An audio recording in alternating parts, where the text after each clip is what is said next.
Welcome to Withdraw Consent. My name is Victor. This is Jack. This is part two of our kind of a deep dive and us learning about the history of, I'm gonna say Jewish people, but it's descendants of Abraham, the people who claim they're descendants, and just all that type of thing. So yesterday was everything 70 AD and before, and today we're gonna go 70 AD till current and just kind of cover who the different people are that claim they're Jews, what that means, and just all that type of stuff. Okay, yeah. So we're just going to put three categories of Jews. Okay. We're going to have the Ashkenazi or the Ashkenazim, right? And they're going to go up north after the diaspora, 70 Okay. AD. We're going to have the Sephardic Jews, and they're going to go to the Iberian Peninsula, which I'm just going to call Spain, because I'm not going to keep saying that even though official. Then you have the Mizrahi Jews who stayed in the area. Okay. You also have the Ethiopian Jews. I'm not really going to cover that, It's just not, as far as ethnicity, it's not really an important part of the story. Okay. So basically, so the Ashkenazim go north, right? Okay. And they end up in this country called Khazar, right? And it's in the Turkish area, we'll say. Okay. And there's this thing where people say, well, they converted the Khazarians to Judaism. So we're not talking about the Levitical religion here. We're talking about Judaism, okay? Because the temple's destroyed. Per the Levitical religion, every Jew on the planet is going straight to hell or Sheol because they're not doing their sacrifice of atonement. And they're not accepting Jesus' sacrifice. Okay. So they got to create this new religion. So we talked about that before. But now the rabbis are telling them how they can get atonement. It's now completely works-based, right? There's no need for sacrifice, which goes against everything in the Levitical religion. So you could do this trick yourself, right? Just Google, were the Khazars converted to Judaism? And Wikipedia is the first thing that's going to come up. And the title of the article is called Khazar Hypothesis of Ashkenazi Ancestry, right? And it says, there's Wikipedia. The Khazar hypothesis of Ashkenazi ancestry, often called the Khazar myth by its critics, is a largely abandoned historical hypothesis that postulated that Ashkenazi Jews were primarily, or to a large extent, descended from Khazars, a multi-ethnic conglomerate of mostly Turkic peoples who formed a semi-nomadic khanate in and around the northern and central Caucasus and the Pontic-Caspian steppe. Okay? So now I'm going to completely debunk that, and I'm only going to use two sources in this entire thing. I'm going to use the Jewish Virtual Library, which I've used in other episodes, and I'm going to use my Jewish Learning, which I've used in other episodes. So I'm going to only Jewish sites, right? I'm excited for all the evidence, right? And so basically, you just Jewish Virtual Library below. They got a whole article on the Khazars, and they say approximately 740 AD, Khazars converted to Judaism. Oh. From the Jewish Virtual Library. Okay. From Israel. Gotcha. Okay. Because I was disappointed. I've heard the thing about the Khazars a lot, but I haven't researched it. So when I read the Wikipedia, I'm like, dang, you're getting some bad information. I'm kind of bummed because I kind of thought that was true. And then I just went to Jewish Virtual Library, and they're like, no, happened. So a brief amount of digging, like going down, because I look for the Jewish sources. Sure. Like, what are Jews saying about it? And then what's the New York Post saying? Well, it's pretty similar. But anyways, I wonder why Wikipedia is... Because if somebody says this happens, right, which makes Jews look bad, and I'll tell you why in a second, and is 90% of people just going to look on Wikipedia? Okay. And you could just, and then the other 10% are like, Wikipedia lies all the time, I already know, So it's no great, Wikipedia lies? Oh, okay. No, if you're going down to look at the next reference below, you already know that Wikipedia lies, which is why you're going to the next reference. Okay. It's pretty amazing though, right? Yeah. It's just hilarious. Okay. So basically, the Khazars were this people, and they were into a lot of really pagan child sacrifice type stuff, right up the Jews' alley from their Judaism, not from their Levitical religion. And they were these terrible people. When you're a traveler coming through the road, they would capture you and kill you and stuff and take your clothes and assume your identity and just keep traveling down the road. Like they're the caravan now. Wow. They're just the worst people, And so then the Jews following Judaism, so these are not Hebrews, these are not Israelites, and they're not following the Levitical religion. Well, they say they are, but they just, everything's going great here. They're super happy with the Khazarians, Okay. right? And then so apparently the Khazarians are super happy with them because then in 740 AD you have them, the leaders and everybody just converting to Judaism. Okay, gotcha. Right? So now you have this group of people, and it's called the Ashkenazim, right? So you got this small group of people who say they're descended from Abraham, but they're really a bunch of Edomites and Jews mixed together. Okay. And then you got this big country, Khazar, which is a very big country, and now this is Jews. Oh, okay. So here's the people who came from Edom and Edomites and Abraham, and here's now the Jewish population that are the Ashkenazim. Okay. Right? Gotcha. So these are definitely not God's chosen people. Right. This is, you know what I mean? And It would be impossible to even find a gal who came from your group after a certain amount of years, because this is 740 AD. right. So we're now fast forward like 1,200, 1,300 years, you know? Sure. Just short of 1,300 years. Okay. So anyways, these people eventually, it doesn't go well for Khazar as it does for most countries. And they basically go west. I forgot my directions for a second. Okay. They go west into Eastern Europe. Okay. And later on, Hitler's going to have a terrible problem. Well, all of Europe's going to have a terrible problem because remember, France didn't, we have too many Jews. We got to, Right. okay. Oh, so that's where these Yeah. the European ones came from. This is where the European from ones Turkey. came from, right? So they had their blood they had down there. They got this Turkish blood. And Turkish blood wasn't as dark as it is today because you remember Constantinople was the Eastern Roman Empire. Right.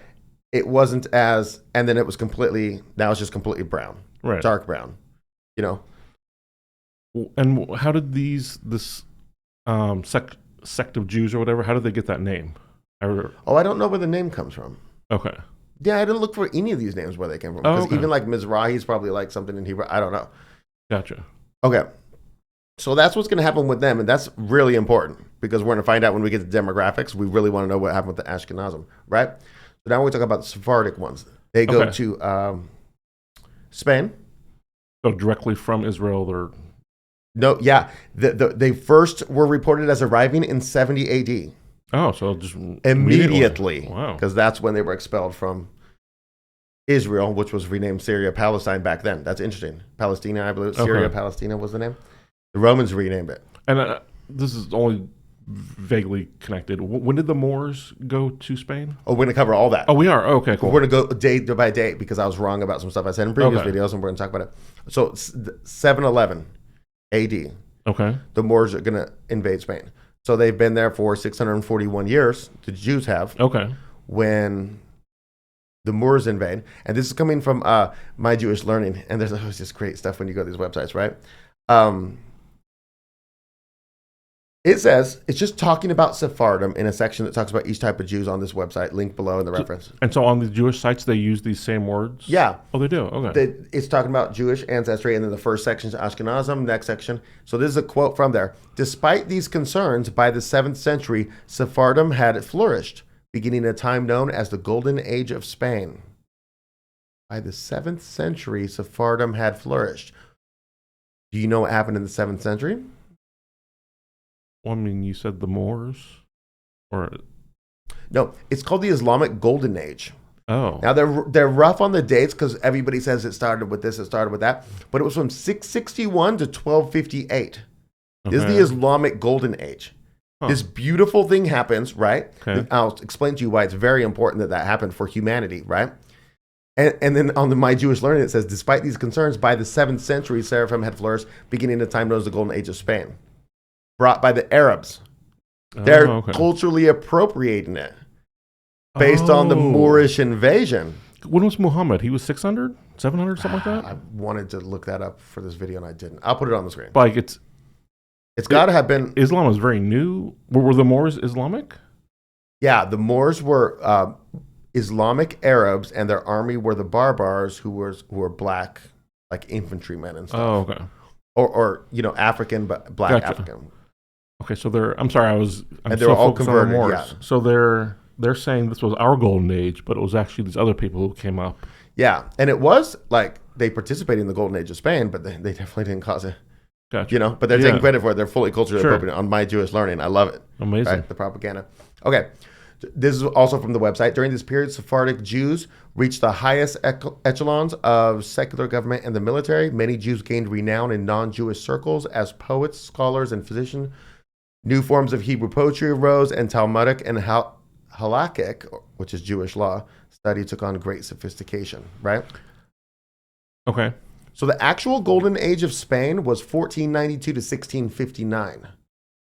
So they're claiming 7th century was the golden age of Spain. No, the Spanish golden age was 1492 to 1659. Okay. Kings and queens you've heard of, doing things in boats that you've heard of. You know, that's the Spanish golden age. Okay, but so the Moors were there for 100 years, 80 years? That's what I was wrong about, right? Oh. I was terribly wrong. So they invaded in 711 AD, Okay. right? Remember how I told you before in previous videos that Charles Martel the Hammer had come down and kicked them out? Right. No, he didn't. Oh. He stopped their advance. Oh. So 711, they invade Spain. In 732, Charles Martel defeated the Moors at the Battle of Tours near Poitiers, France. So 20 years-ish. Yeah, and that's when they stopped them in France. That's not when they kicked them out. They're going to surrender to Spain in 1492. The Moors were there for 760 years. Wow. Okay. I was totally wrong about this. I thought it was a much shorter time. I don't know what I was thinking. And just imagine what this is going to do to the Spanish people when, say, like the Sultan or whoever, the ruler. Yeah. The Spanish people have to give him 50 virgins every year. Okay. Right? So imagine 50 virgins the first year. And say he has an average of 3.6 children with each of these, right? Right. Imagine that 700 years later. Sure. And then the next year there's 50 more girls. Just as just one man, right? And just imagine why they call people in Spain Hispanic now. Why they're not white like the people. You know what I'm saying? Right, yeah, totally. 700, it's amazing, you know? Okay. I don't know if I'm jumping the gun with some of these questions. Go for it. I like it. So I'm just going back to the Jewish website who's claiming it was their high, their golden age. But didn't they all they didn't convert, but they became friends with the Moors? Did they abandon their Judaism with the Moors, or?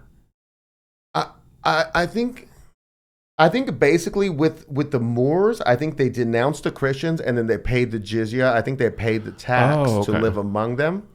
And then when the Christians take back over later, they're going to convert to Christianity because they're about to be expelled. So the only way you can stay is you can convert. And if you convert, you become a converso, was what they called it, And it literally says on the website below, it says, many Jews fake converted, but continued to do Judaism at home. Okay, and so that would have been in the 1400s. Yeah. Okay, gotcha. Yeah. Wow, okay. Okay. But they were never the people in control. They just capitulated to whoever was actually in control. Yeah, but remember, they reached the highest levels of government and military. Right. So they're all up in there just participating. Oh, I'll go get you the 50 virgins. I'll go get you. Right. That one, that 12-year-old over there, she ain't coming easy. You know what I mean? Okay, so from the website, the Sephardic Golden Age ended when Christian princes consolidated their kingdoms and reestablished Christian rule throughout Spain and Portugal. So the Sephardic Golden Age is ending when the Christians take back over in 1492. King Ferdinand and Queen Isabella expelled all Jews from Spain. That's why your Golden Age ended. Soon after, a similar law exiled Jews from Portugal, which is neighboring, of course. Sephardic Jews immigrated to Amsterdam, North Africa, and the Middle East. So your Golden Age ended because it wasn't your Golden Age. It was the Arab Golden Age. And the Arabs were kicked out, and you were kicked out along with them. That's why your age ended. It's all nonsense. Okay, so then you said, what made you say that the Spanish golden years or age was 14 to 17 or whatever you said? Like it was after the Moors got kicked out? You're right. The numbers match up. 1492, they kicked them out. And if I go up here, Spanish golden age was 1492 to 1659. So the golden age continued. It just no longer was Islamic. It was Spanish now. And none of it was ever Sephardic. Okay. Okay, I'm totally with you, but I'm trying to make a different point. When you told me that the Spanish Golden Age was 1492 to whatever. Yeah. 1659. You read that somewhere? Or No, you Google it. You Google Spanish Golden Age. And it's and it tells me it's 1492 to 1659, right? And then I'm like, no, the Spanish Golden Age in 7th century AD. And it's 1492 to 1650. Oh, you just made that up. You're literally talking about the Islamic Golden Age, The Islamic Golden Age was so important because people in Europe were just being Catholics, right? And these books were rotting, Okay. The scrolls they were writing. And these Arabs came up and they're like, we love knowledge. Can we look at your scrolls? Yeah. Can we copy them? Sure. Go ahead. There's just a bunch of pagan trash anyways. And they took Aristotle and they took Plato and they translated it into Arabic. And they took it back and they read it and they copied it. Those scrolls up there became dust, right? Wow. Years later, Europeans are like, where did Plato and Aristotle go? You can read them in Arabic. So they went and got them from the Arabs and retranslated them back into Latin. So they started in Greek. They went to Arab, and the earliest copies we now have are Arabic. Interesting. And we only got them back to Latin and now English and stuff because the Arab. So for humanity, they did a wonderful thing during the Arab Enlightenment, right? Now, as far as the Sephardic Enlightenment goes, I only had 2 people that I possibly thought might have been in there, and one of them was a Spanish Jew, and he wrote ethics. His name's Benedict Spinoza. But that was during that was actually in like the 1600s. So the only one I've actually ever heard of, a Jew from this period, who's talented, was Moses ben Maimon, also known as Maimonides, who wrote the Guide for the Perplexed. It's a very important entry-level philosophy book, you know? And so I only see one thing interested in there, that's interesting in their Sephardic Enlightenment. Anyways, so that was 1492. Now we go to 1502. Only a few years later, they ordered all Muslims to forcibly convert to Christianity. So they thought that would work in 1502. It took them until 1609 to deport every single human being who adheres to Islam. Oh, okay. Because they just realized it wasn't working, so 107 years. So anyways, those Sephardic Jews were scattered, we said, to Amsterdam, North Africa, and the Middle East. Okay? Okay. And we're going to find out that they're an incredibly small percentage left. They didn't end up keeping a base where they could operate from. Oh, okay. And the percentage numbers of these remaining are very small in the world and in Israel, in the U.S. and everything. Okay. But it's still an interesting story. Yeah. Now we're talking about the Mizrahi Jews. These are the ones that stayed in Syria, Palestine after they were supposed to be expelled, And so they were all supposed to be gone. Yeah. Okay. And then this one says what if you weren't religious at the time and then your children later? I don't know. This is from the website. Although often confused with Sephardic Jews because they share many religious customs, Mizrahi Jews have a separate heritage. Mizrahi in Hebrew means Eastern or Oriental. Oh. Jews come from the Middle Eastern ancestry. Okay. They all come from Middle Eastern ancestry. I was like, I feel like that's everyone. The ones who are white people, they're just white people. Yeah. Like, it's like, because I kind of got on to thinking about this because I like watching the Jimmy Dore show, and then he goes for his comedy tours, and he has 2 guest hosts who are the guys from Dude Dissidents. And so you got these 2 Jews on there hosting, And be like, I took a DNA test. I'm 100%, European blood, 100%. And I don't do that Jewish religion thing. You're not a Jew. Right. 0%. No Jewish blood, no Jewish religion. Yeah. You're just a European. Right. So anyways. And a European who does Judaism, though, is going to be a terrible person because you're going to be into child molestation and all the things that they teach. Lying under oath in court, just all the things. So no one ever challenges him on you have no... What, are you an anti-Semite? Oh. No, nobody ever challenges them, which is interesting because they actually, I caught it the other day. They have a YouTube channel called Do Dissidents and they do like live shows and they apparently just read every super chat because they only got like 3,000 people watching, which is significant compared to our channel, especially live. And I'm like, dang, I just want to ask them real politely. Yeah. Explain this to the goy, Yeah, we don't understand. Kind of from one goy to another. Is it because your mother was a believer? But their parents were religious Jews. But that doesn't make you a Jew.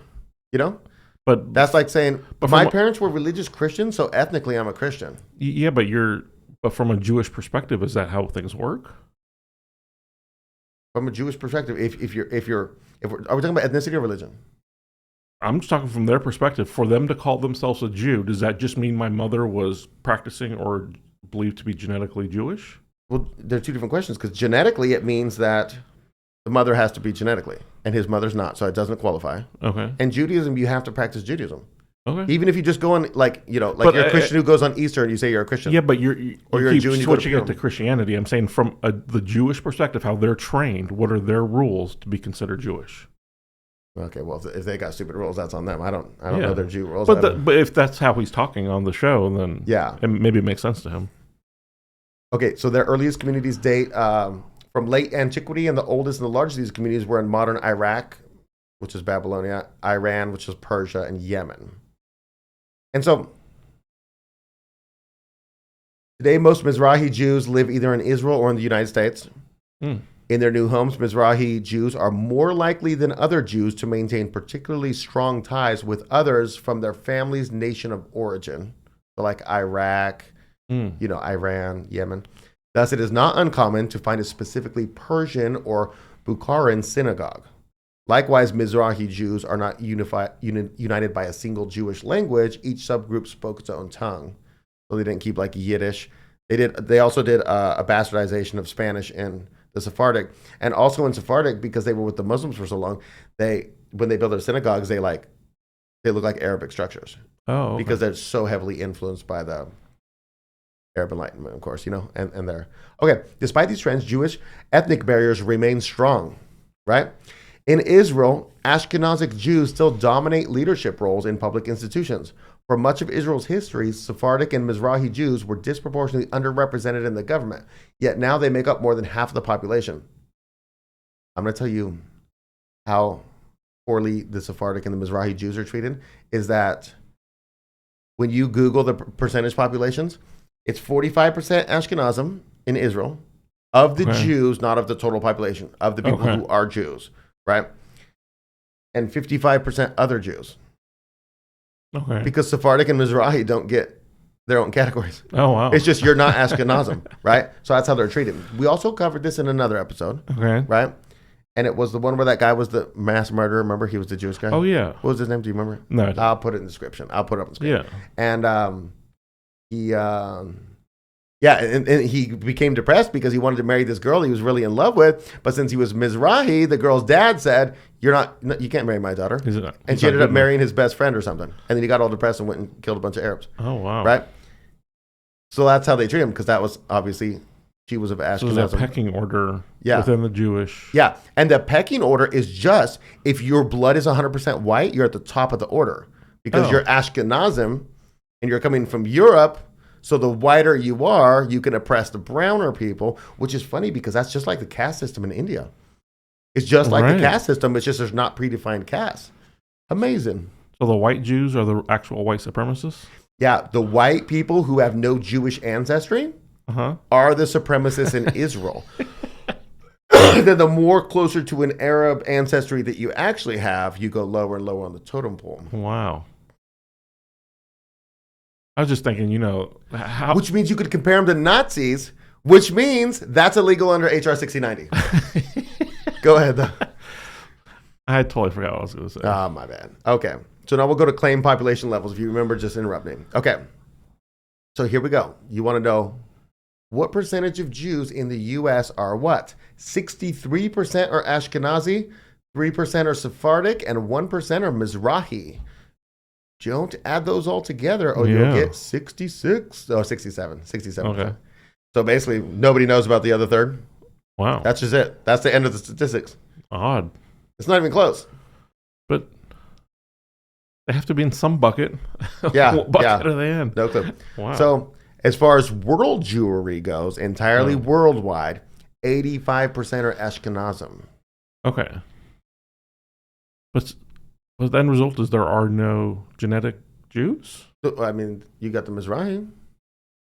But aren't they just Arabs? Oh my God. They're all Arabs. But I mean, I'm just trying to understand. Yeah. There's no chosen people. There's nothing left. Okay. There's people bound together by their Israeli citizenship, including Arabs and white people. Okay. And then there's, people following this religion where it's okay to molest children from 3 years and a day to I think 9 years they get too old. And there's a brief category where you're not allowed to have intercourse with them and then back to it, I have no idea. It's not in their formative years of 9 to 14, you know what I mean? Yeah. Anyways, in Israel, I had to extrapolate numbers and I had to use some math because basically they'll tell you Ashkenazi are, 30-something% of the population in Israel, but they're 45% of the Jewish population. Okay. right? And then they'll say, and the Mizrahi are this much percent of the population. So I extrapolated that math, to say 45% is Ashkenazi. We know that. You ready? 45. 53 to 59% is Mizrahi. Okay. 53 to 59. Once you get to 55, there's no Sephardic left. Okay. So there's up to 2% Sephardic, Wow. Pretty interesting, right? Yeah, definitely. And so there's just no, it's just a continuation of the last video. There's no chosen people. Okay. So, but what about like, isn't there like a disease or something that only Jewish people get? Right. Okay. So I was a little bit wrong about that too. But I've been wrong about a lot of things recently, try but not harder. intentionally. Yeah. Yeah. So it's not Tay-Sachs disease. It's Tay-Sachs disease. I'm Oh. trying to remember stuff that I read in a textbook like 2004. Yeah. Anyways, but it is a disease that affects Ashkenazi only, So that's the white ones. the white ones, Okay. right? But it also affects, pardon me, French Canadians. Oh, interesting. So it's these very subsets of groups. Okay. So there's something that happened with the French Canadians and mating with the locals, and something that gave them this genetic thing to be vulnerable to this. And if you have it, if you have a child who has it, they start to look abnormal at 6 months, and you take them to the doctor. They have Tay-Sachs disease. Your average life expectancy is 5 years old. Oh, wow. So it's not because they're of Jewish blood. It's because they're a certain mixture that just mixed in a certain way and did so elsewhere in the world at the simultaneously. So it's nothing to do with being Jewish. It doesn't have nothing to do with between Jewish, no. Okay. So then, if they're all Arab, can you even test to see if someone is Jewish? No, there's no DNA. There's no DNA test, haplogroups, or with the midichlorians or whatever they are. You know what I'm saying? Whatever they are. I was talking to a chemist about this. And they said there's no markers for Jewishness. And if you Google it, it's like, well, it's very difficult to find markers for Jewishness. There's no such thing. There's no such thing. There's Arabs. There's white people. There's black people. Do you know what I mean?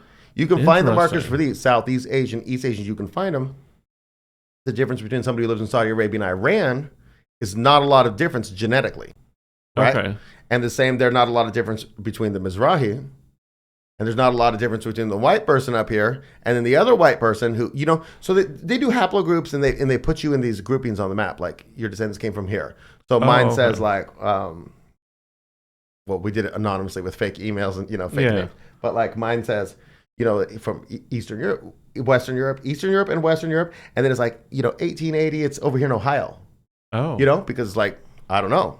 People with those genetics, that's where they were at on their migrations and stuff, But so it can put you in a grouping down there to the Israel area. Okay. It could mean a variety of things. Could mean you're a Canaanite descendant, a Philistine, an Abrams. You know what I'm saying? Yeah. So do they, like, how do you prove that you have the right to return, or like, does Israel test you? Yes. Or like, how do you? I know the answer to this because I was looking.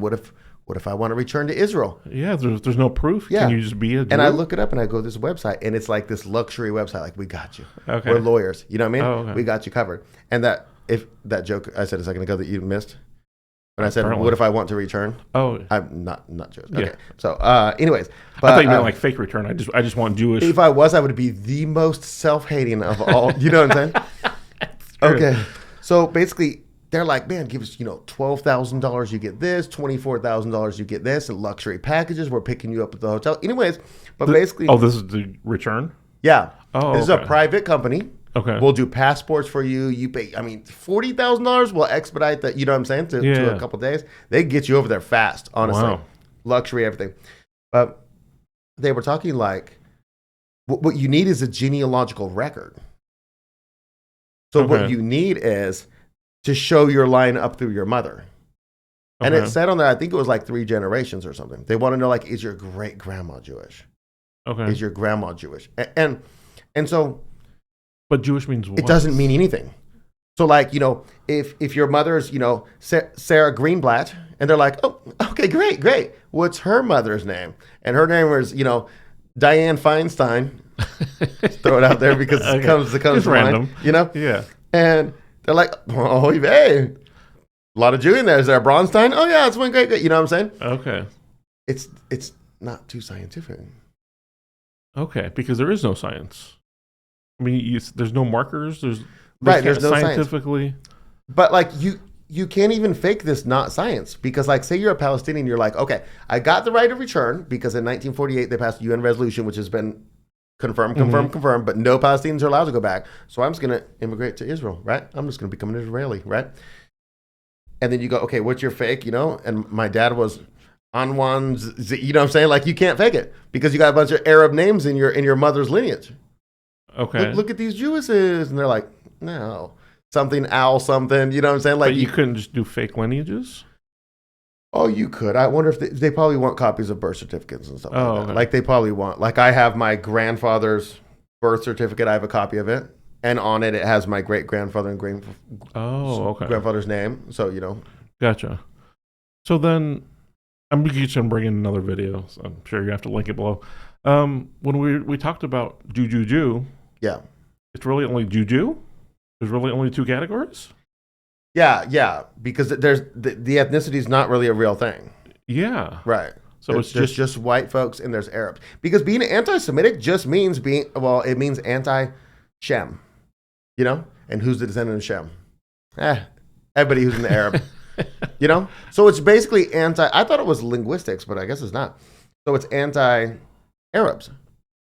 Okay. Like the biggest anti-Semites on the planet, hands down, are the white Jews running Israel. They're the worst anti-Semites. They despise them because they want their land, though. Right. I don't think there's really like a deep, you know what I mean? We hate Arabs because they're Arabs. Right. And so then versa. they teach their kids who are 7, 8, 9 to say that, all Palestinian babies should be murdered. Yeah. Like they'll literally say this. They know, like I watched this guy Hamza, they know that he's looking for clips to clip and put in little YouTube shorts. And then they're so surprised to see him, and then they're like, yeah, we want to murder all. And it's like, doing the thing. Right. He's going to clip this. It's going to get millions of views. You'll be famous. For not a good thing. Not a good thing. Yeah, put that on the job application later. You probably get good government jobs in Israel. Or here. Oh, it's depressing. So, I feel like the war, not the little wars, but them fighting, it's just a continuation of all the biblical stuff and... you know what I mean? Like they coming back from Babylon and they're fighting the Edomites, and they're just doing the same stuff they've always done. These two groups that are kind of the same group. Kind of the same group, yeah, but kind of not because they got a lot of white people over there now. That's true. Oh claiming yeah, right, that they're Jews. Right. So it's white people appropriating Arab land. Is that what we're saying? It's white colonialism. Oh, that's an interesting angle too. What is happening? Supported by, yeah. Okay, so the Democrats are standing up for the minorities then. When the Democrats are like pro-Palestine, they are actually standing up for the minorities against the white. It's the evil but they're white and Arab, but run by the white. Yeah. I don't even know. My brain is having trouble processing. Another thing that we discussed is the noses, Oh, right. And so... But from any type of original Arab blood they had, you can get it there, Okay. You can get it from the Turks too. Which is different blood? Different blood, right. Okay. But Turks also have a thing going on. But you can also get it from the Moors, the Sephardic. Well, the Ashkenazi are the only ones that matter, kind of, and the Mizrahi, because there's so few Sephardic. But I'm just saying there's all these opportunities for them to get the nose. Gotcha. So you could be like a white person and all the Eastern Europe and stuff, but still have the nose, and you call yourself Jewish, and you got that small amount of Turkish blood. You know what I mean? Or something. Gotcha. Anyways. Yeah, wild story. Yeah. Just, my whole worldview just, in the last 2 episodes, it's just completely, I got to reevaluate. Okay, why do Christians support Jews, Israel, whatever? I have no clue at this point. It's nothing that they think it is. It's nothing they think it is. Because they're not God's chosen people. Genetically, right? Judaism is not similar to Christianity. Or Levitical. Yeah, we're not interested in molesting kids. They are. Let's just draw a line and say, you're Satanists over here with your blood magic and stuff. So why are we supporting that? Right? Yeah, there's just nothing. There's nothing. Right. Man, that's incredible. Yeah, it's so amazing because it's like, I mean, if Christians in this country just said, "Hey, we want to take a neutral stance towards Israel," Israel would be through. Not as a country, but what I'm saying is the reason why nothing can ever happen. Why do they just violate all the laws, all the international war crime laws? But somebody like Russia or somebody will say, "That's a war crime. I condemn you," and the U.S. will say, "Veto." Yep. Veto. If we just stop doing that. Yeah, just stop doing that and be like, okay, we're just gonna no vote, no contest or something. Like I don't know, a present vote or something, Right. And then just let them see. It would go south fast. They'd lose all their money in foreign banks. You know what I mean? They'd be like, oh, we can't genocide anymore. Yeah, okay, that's a good place to get to in the world. Let's get there. Think, yeah. Right? Unattainable. Right. Yeah. Wow.